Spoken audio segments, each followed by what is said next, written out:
오늘 하나님께서 우리에게 주시는 말씀은 사도행전 14장 8절에서 18절까지 말씀입니다. 사도행전 14장 8절에서 18절까지 말씀 우리 함께 읽겠습니다. 루스드라에 발을 쓰지 못하는 한 사람이 앉아 있는데 나면서 걷지 못하게 되어 걸어본 적이 없는 자라. 바울이 말하는 것을 듣거늘 바울이 주목하여 구원받을 만한 믿음이 그에게 있는 것을 보고 큰 소리로 이르되 내 발로 바로 일어서라 하니 그 사람이 일어나 걷는지라. 무리가 바울이 한 일을 보고 누가오니아 방언으로 소리질러 이르되 신들이 사람의 형상으로 우리 가운데 내려오셨다 하여 바나바는 제우스라 하고 바울은 그 중에 말하는 자이므로 헤르메스라 하더라. 시외 제우스 신당의 제사장이 소와 화환들을 가지고 대문 앞에 와서 무리와 함께 제사하고자 하니 두 사도 바나바와 바울이 듣고 옷을 찢고 무리 가운데 뛰어 들어가서 소리질러 이르되 여러분이여 어찌하여 이러한 일을 하느냐. 우리도 여러분과 같은 성정을 가진 사람이라. 여러분에게 복음을 전하는 것은 이런 헛된 일을 버리고 천지와 바다와 그 가운데 만물을 지으시고 살아계신 하나님께로 돌아오게 함이라. 하나님이 지나간 세대에는 모든 민족으로 자기들의 길들을 가게 방임하셨으나 그러나 자기를 증언하지 아니하신 것이 아니니 곧 여러분에게 하늘로부터 비를 내리시며 결실기를 주시는 선한 일을 하사 음식과 기쁨으로 여러분의 마음에 만족하게 하셨느니라 하고 이렇게 말하여 겨우 무리를 말려 자기들에게 제사를 못하게 하니라. 아멘. 사람들이 가지고 있는 선입견이나 고정관념을 바꾸는 것은 쉬운 일이 아닌 것 같습니다. 물론 어떤 사람들은 예수님을 영접하자마자 눈물로 회개하고 모든 생각을 바꾸는 사람들이 있기는 합니다. 대표적인 사람이 바울입니다. 바울은 다메섹 도상에서 예수님을 만나고 난 이후 며칠 되지 않아서 눈이 띄어지고 즉시로 예수님이 하나님의 아들이심을 증거하였습니다. 이렇게 즉시로 예수님이 하나님의 아들이심을 증거하는 이 바울을 이기지 못해서 유대인들이 바울을 죽이려고 했던 모습도 우리가 확인해 볼 수 있었습니다.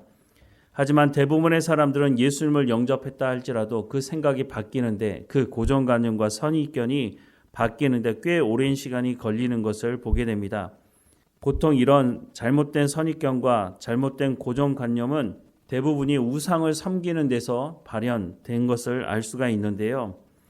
이스라엘 백성들에게서도 이런 모습을 볼 수가 있습니다. 이스라엘 백성들이 430년 동안 애굽 땅에 살다가 출애굽을 하는데 출애굽하는 과정 가운데 하나님의 놀라운 은혜를 경험하게 됩니다. 이 사람들이 출애굽한 지 얼마 되지 않아서 광야에서 금 송아지 우상을 만들게 되는데요. 출애굽기 32장 1절부터 10절 말씀을 보면 백성이 모세가 산에서 내려오미 더딤을 보고 모여 백성이 아론에게 이르러 말하되 일어나라 우리를 위하여 우리를 인도할 신을 만들라. 이 모세 곧 우리를 애굽 땅에서 인도하여 낸 사람은 어찌 되었는지 알지 못함이니라. 아론이 그들에게 이르되 너희의 아내와 자녀의 귀에서 금고리를 빼어 내게로 가져오라. 모든 백성이 그 귀에서 금고리를 빼어 아론에게 가져가매 아론이 그들의 손에서 금고리를 받아 부어서 조각칼로 새겨 송아지 형상을 만드니 그들이 말하되 이스라엘아 이는 너희를 애굽 땅에서 인도하여 낸 너희 신이로다 하는지라. 아론이 보고 그 앞에 제단을 쌓고 이에 아론이 공포하여 이르되 내일은 여호와의 절일이니라 하니 이튿날 그들이 일찍이 일어나 번제를 드리며 화목제를 드리고 백성이 앉아서 먹고 마시며 일어나서 뛰놀더라. 여호와께서 모세에게 이르시되 너는 내려가라. 내가 애굽 땅에서 인도하여 낸 내 백성이 부패하였도다. 그들이 내가 그들에게 명령한 길을 속히 떠나 자기를 위하여 송아지를 부어 만들고 그것을 예비하며 그것에게 제물을 드리며 말하기를 이스라엘아 이는 너희를 애굽 땅에서 인도하여 낸 너희 신이라 하였도다. 여호와께서 또 모세에게 이르시되 내가 이 백성을 보니 목이 뻣뻣한 백성이로다. 그런즉 내가 하는 대로 두라. 내가 그들에게 진노하여 그들을 진멸하고 너를 큰 나라가 되게 하리라 라고 말씀을 하고 있습니다. 이스라엘 백성들은 전적인 하나님의 은혜로 출애굽했습니다. 그런데 이들이 430년 동안 애굽 땅에 살면서 보고 듣고 했던 것들은 하나님에 대한 말씀이 아니라 우상을 섬기는 애굽 사람들을 통해서 듣게 된 말들이었다고 하는 것입니다. 그래서 이들 안에 고정관념이 생겼죠. 하나님은 이런 분이실 거야 라고 생각하는 그 고정관념이 금송아지 우상을 만들어내게 된 것이죠. 하나님은 애굽 땅에서 10가지 재앙을 통해서 애굽의 신들이 아무것도 아니라고 하는 것을 이스라엘 백성들에게 알게 하셨습니다. 그럼에도 불구하고 이들이 출애굽해서 만들어 놓은 것은 애굽 사람들이 섬기던 금송아지 우상이었습니다. 금송아지 우상은 풍요를 상징하는 것입니다. 즉 이들이 금송아지 우상을 만들어 놓게 된 것은 하나님은 우리에게 잘 먹고 잘 살게만 해주는 풍요만 가져다 주는 신이면 된다고 말하고 있는 것입니다. 그것이 자신들을 인도할 신이라고 말하고 있는 것이죠. 430년 동안 하나님을 온전히 섬기지 못했다고 하는 것을 이 금송아지 우상을 만든 것을 통해서 말해주고 있는 것입니다. 이들이 지금 나와 있는 곳은 광야입니다. 광야는 사람이 살 수 있는 곳이 아닙니다. 금송아지 우상을 만든 그날에도 만나를 먹었을 것이고 그 낮에도 하나님께서 구름 기둥으로 그 저녁에도 하나님께서 불 기둥으로 이들을 보호하시고 그 땅에서 살 수 있도록 하심에도 불구하고 하나님을 경험할 수 있는 그 모든 것들을 다 제거해버리고 자신들이 원하는 금송아지 우상을 만들어 놓고 그것이 자신들을 인도할 신이라고 말했다고 하는 것입니다. 사람들은 놀라운 기적적인 일들을 보면 변할 것이라고 착각합니다. 그렇지 않습니다. 이스라엘 백성들은 홍해를 건넌 사람들이었습니다. 하나님의 놀라운 기적들을 체험하기도 했지만 광야에 나와서도 매일매일마다 놀라운 은혜를 하나님 앞에 경험하고 있었던 것입니다. 그럼에도 불구하고 이 사람들은 금송아지 우상을 만들어냈습니다. 예수님이 오셨을 때도 마찬가지였습니다. 예수님께서 사람들에게 많은 표적을 보여주셨지만 그 표적을 보고 예수님을 하나님의 아들로 영접한 사람들은 그렇게 많지 않았다고 하는 것입니다. 오늘 본문에도 보면 사람들이 바나바와 바울을 통해서 놀라운 일을 경험하게 되는데요. 8절부터 10절 말씀에 보면 루스드라에 발을 쓰지 못하는 한 사람이 앉아 있는데 나면서 걷지 못하게 되어 걸어본 적이 없는 자라. 바울이 말하는 것을 듣거늘 바울이 주목하여 구원받을 만한 믿음이 그에게 있는 것을 보고 큰 소리로 이르되 내 발로 바로 일어서라 하니 그 사람이 일어나 걷는지라 라고 말씀을 하고 있습니다. 사람들도 이 사람이 나면서부터 걷지 못한다고 하는 것을 알고 있었을 것입니다. 그런데 이 사람이 바울의 말을 듣고 일어나 뛰는 모습을 보면서 얼마나 놀랐을까요? 그런데 이 모습을 본 사람들은 이미 우상을 섬기는 사람들이었고 그 우상을 섬기는 것을 통해서 고정관념이 생긴 사람들이었다고 하는 것입니다. 그래서 뭐라고 합니까? 11절 이하의 말씀에 보면 무리가 바울이 한 일을 보고 루가오니아 방언으로 소리질러 이르되 신들이 사람의 형상으로 우리 가운데 내려오셨다 하여 바나바는 제우스라 하고 바울은 그 중에 말하는 자이므로 헤르메스라 하더라. 시외 제우스 신당의 제사장이 소와 화환들을 가지고 대문 앞에 와서 무리와 함께 제사하고자 하니라고 말씀을 하고 있습니다. 이들이 평생 보고 생각하고 고정관념이 생긴 것은 우상을 섬기는 것을 통해서 생겨왔다는 것을 알 수가 있습니다. 이런 기적적인 일들은 자신들이 섬기던 그 신이 사람의 모양으로 이 땅에 와서 행하는 것이다 라고 사람들은 말하고 있는 것이죠. 복음을 알지 못하는 대부분의 사람들이 이와 비슷한 생각을 가지고 있다고 하는 것입니다. 왜냐하면 하나님을 알지 못하니 자신들이 섬기는 그 신이 우리 가운데 이런 일들을 행했다고 말할 수밖에 없는 것이죠. 그런데 복음을 제대로 알게 되면 이 모든 것은 사탄이 사람들을 속이는 말이었다고 하는 것을 알 수가 있는 것이죠. 14절 이하의 말씀에 두 사도 바나바와 바울이 듣고 옷을 찢고 무리 가운데 뛰어들어가서 소리질러 이르되 여러분이여 어찌하여 이런 일을 하느냐? 우리도 여러분과 같은 성정을 가진 사람이라. 여러분에게 복음을 전하는 것은 이런 헛된 일을 버리고 천지와 바다와 그 가운데 만물을 지으시고 살아계신 하나님께로 돌아오게 함이라.